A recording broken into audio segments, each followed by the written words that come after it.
Welcome back, ladies and gentlemen.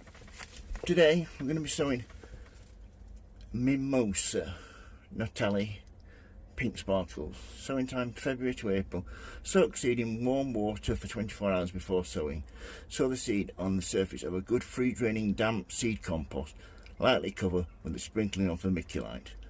Place in a container in a propagator or seal inside a polythene bag and keep at a temperature of 20 to 25, 60 to 77 Fahrenheit until after germination, which usually takes 21 to 30 days. Do not exclude light as this helps germination.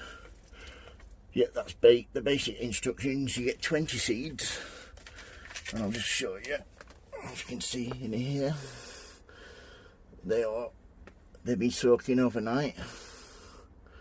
Left them on the radiator side up. I've not cooked them, so all we need to do now is empty the water out. Right, that's it. Water's emptied out. You can see the seeds there, just there. They've swelled up nicely. So first of all, what we need to be doing is get a little pot here. I'm not doing these in trays because there's only 20 seeds. I'm going to do 7 per box, there's 21, 22 of them. First of all, fill your plant pot full of compost. Give it a good tap down, get any air bubbles out. About 1 centimetre from the top. That's it, firm it down.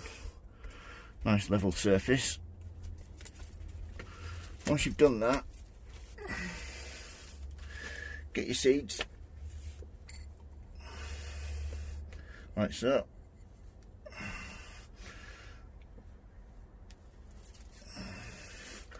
See them there?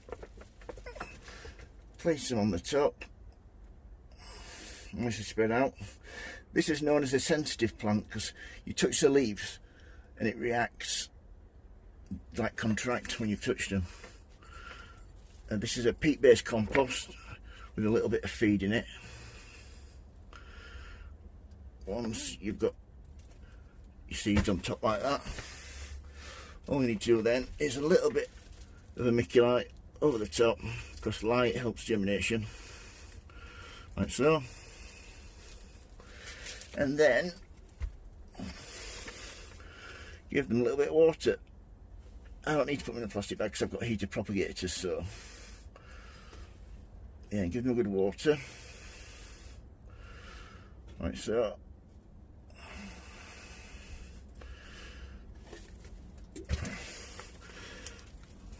Mimosa. Yeah, when large enough to handle, transplant seedlings into a 7.5 centimetre 3-inch pot, peat-based compost, mixed with some grit, blah blah blah, grown in well, good ventilated area, blah blah. Acclimatised outdoors. These do not like any cold at all, so well before the frost. If you want to keep them, they need to fetch into a heated greenhouse. If you've got any questions, don't hesitate to ask. If you like my videos, please subscribe. Please give me a thumbs up. Thank you for watching. I'll be posting some more soon. Happy sowing, happy growing.